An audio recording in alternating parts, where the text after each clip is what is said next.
Deputado Pedro Campos, líder do PSB, o presidente defendeu cada macaco no seu galho. Ele fere a separação de poderes ao se colocar dessa forma? Não, de maneira nenhuma. A Constituição prevê a independência e a harmonia entre os poderes. Então, quando é necessário falar de harmonia, é exatamente porque a independência ela não vai ser sempre um conceito objetivamente alcançado. Você tem áreas de atuação dos poderes que têm um sombreamento e é natural que isso aconteça. Nesse caso, por exemplo, do PDL e do IOF, quem começou a acionar o Supremo foi o PL, um partido da oposição, o partido de Bolsonaro, que entrou com ação direta de inconstitucionalidade para derrubar o decreto antes de ser votado o PDL. Então, se você for ver, acabou que todo mundo acionou o Supremo nesse caso específico. E em relação à constitucionalidade do decreto, a legislação do IOF permite que o governo ajuste a alíquota. Como foi dito, é um imposto que tem um objetivo regulatório, mas é um imposto que arrecada sim, como qualquer outro imposto. Então, se qualquer medida que fosse tomada pelo governo que aumentasse a arrecadação, que diminuísse a arrecadação, fosse suficiente para dizer que é inconstitucional aquilo, então o governo não ia poder nem mexer na alíquota. O fato é que outros governos já fizeram mudanças, como foi o caso, por exemplo, do governo Bolsonaro, em setembro de 2021, que editou um decreto ampliando e aumentando a cobrança do IOF com o objetivo de arrecadar 2 bilhões de reais para pagar a conta do Auxílio Brasil. E, inclusive, vários deputados que continuam deputados, como é o caso do deputado Kim Kataguiri, que eu tenho a alegria de debater aqui com ele no dia de hoje, estavam lá e não fizeram um PDL para derrubar o decreto de Bolsonaro que aumentou o IOF para poder pagar a conta do Auxílio Brasil. Então, a gente não vê um equilíbrio nas colocações que são postas. E em relação à questão do risco sacado, o IOF é um imposto de operações de crédito. O risco sacado acontece ali quando uma empresa ela vende a prazo e aquela empresa que vendeu antecipa aquele recurso. O entendimento do governo é que isso está funcionando como um crédito, uma antecipação daquele recurso e que aquilo poderia sim incidir uma cobrança de IOF. Agora vai caber ao Supremo Tribunal Federal entender nos termos do artigo 49 da Constituição se o decreto do presidente Lula extrapolou as competências que ele tem constitucionais, não. Se o decreto não tiver extrapolado essas competências constitucionais e delas do legislativo na lei do IOF, então não há por que existir um PDL sustando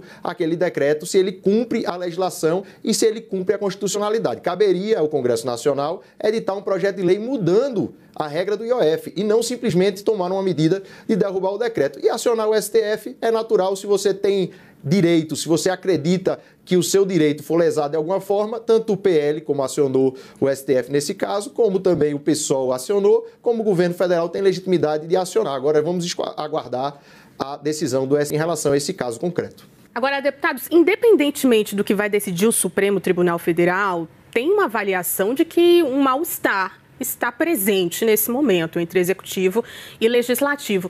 Deputado Kim, o que é preciso ser feito para que essa crise entre Congresso e governo acabe?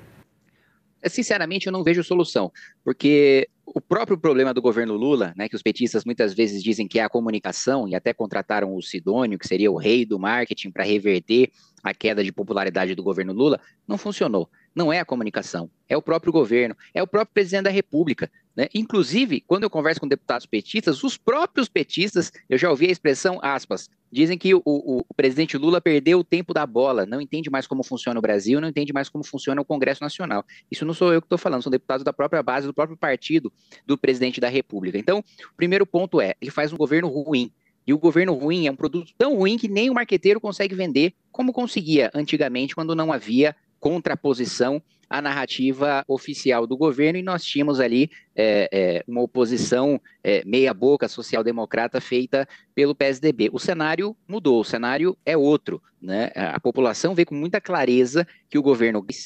e não é gasta demais, né? A direita critica porque o governo gasta demais com pobres. Não é gastar demais com pobre, não. É medida provisória, né? Pagando 2 bilhões de reais para a Âmbar, né? A empresa de energia ligada à JF, dos irmãos Joesley e Wesley Batista, aliados históricos, pouco republicanos do Partido dos Trabalhadores. É medida provisória para dar 2 bilhões de reais para eles, que já são bilionários.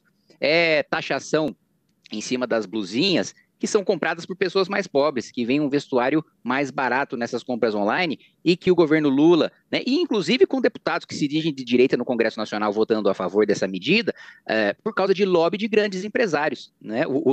Eu vejo a suposta briga política, né, por exemplo, com o Avan e o Lula. O Avan estava lá fazendo lobby com o Lula para criar, né, o imposto de importação de 20% em cima, que na prática, né, acumulando os impostos, dá 92% em cima das compras online dos mais pobres. Estava atendendo o lobby da Magazine Luiza, estava atendendo o lobby de grandes empresas, de grandes varejistas que queriam reserva de mercado, proteção de mercado, e aí o governo Lula taxou os mais pobres, né, para privilegiar e proteger esses grandes empresários. Da mesma maneira que atendeu o lobby dos grandes bancos para fazer a aprovação do crédito consignado no CLT, né, fazendo com que a população comprometa uma parte do seu salário no empréstimo para poder comprar comida no curto prazo e se endividar no longo prazo com juros cobrados pelos grandes bancos, que são os grandes beneficiários dessa medida. Ou mesmo os próprios privilégios tributários, que hoje o Haddad diz ser um grande combatente desses privilégios. Quando o governo Lula assume o poder, em 2003, ele assume com um país que concede ali menos de 2%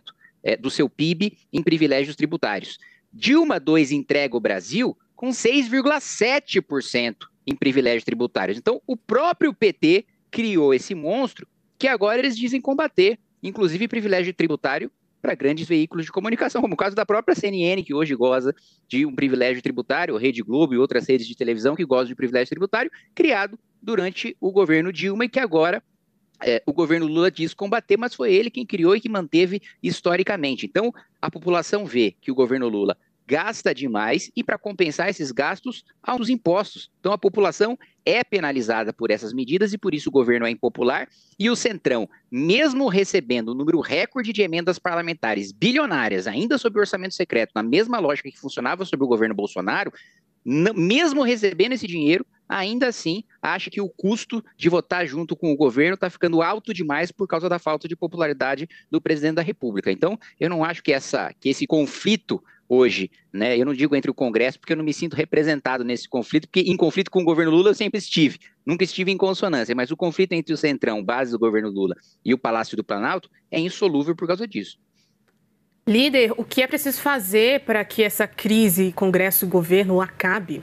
Não vejo essa situação que está acontecendo como uma crise, porque, na verdade, se a gente for ver nos últimos anos, eu diria até do final do primeiro governo Dilma até o atual momento, a gente viveu muitos momentos de tensionamento entre o Congresso Nacional e o Executivo. Isso acabou virando mais rotina do que crise. O que tem que existir é muita habilidade para dialogar, para poder avançar com projetos importantes para o Brasil. Foi isso que o governo do presidente Lula fez.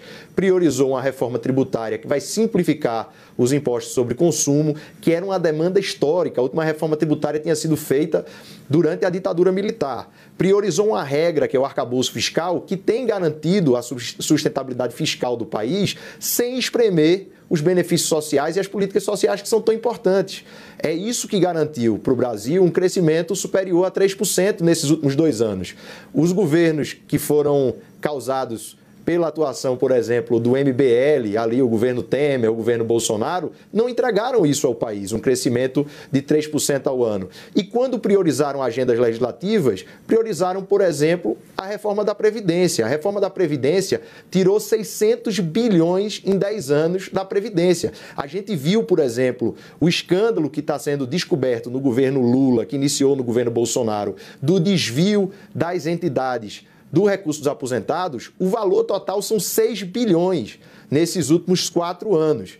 A reforma da Previdência tirou 600 bilhões dos aposentados em 10 anos.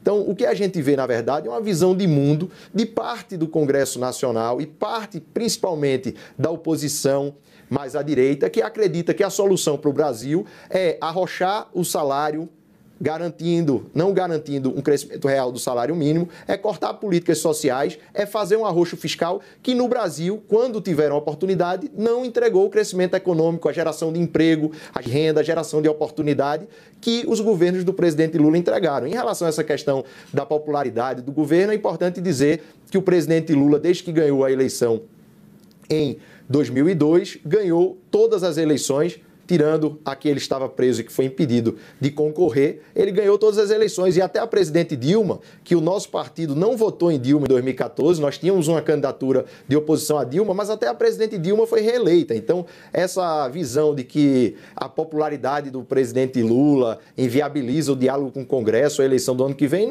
não é uma discussão real. Nós vamos ver no ano que vem os resultados que vão aparecer do voto da população brasileira. E daqui para lá a gente tem que cuidar do povo brasileiro, de avançar projetos importantes, de garantir os programas sociais e manter essa estrutura de ganho real do salário mínimo, de avanço das políticas sociais, de melhoria do sistema tributário que garante crescimento econômico e geração de emprego para o país.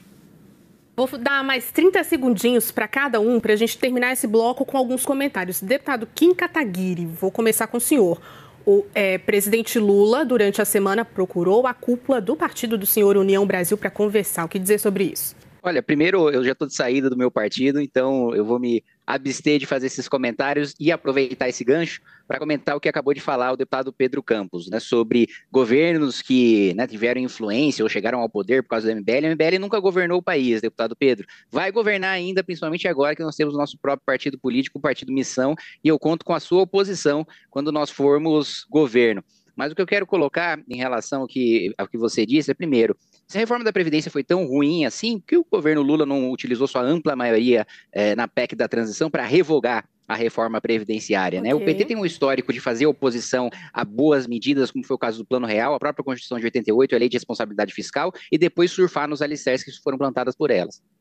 Deputado Pedro, também dou 30 segundos para essa resposta, colocando mais um ponto aqui. O partido do senhor PSB deu maioria de votos para a derrubada do IOF, projeto do presidente Lula. Em relação à votação do partido, a bancada foi liberada. Cada deputado votou de acordo com a sua consciência, com a sua posição. Nós tínhamos um entendimento na votação que foi feita da urgência, contrária à urgência, votamos em maioria contrário à urgência, porque achávamos que esse debate deveria ter sido feito de outra forma, mas na hora do mérito é um tema que é sensível, que trata de aumento de imposto. A gente entende que é um aumento de imposto para aqueles que podem pagar e que têm condição de fazer o equilíbrio fiscal, mas liberamos a bancada para que cada deputado tivesse o seu posicionamento, até porque esse não é um tema estruturante do país. O decreto em relação ao IOF, a tributação de IOF não é a solução para os problemas de justiça tributária no país.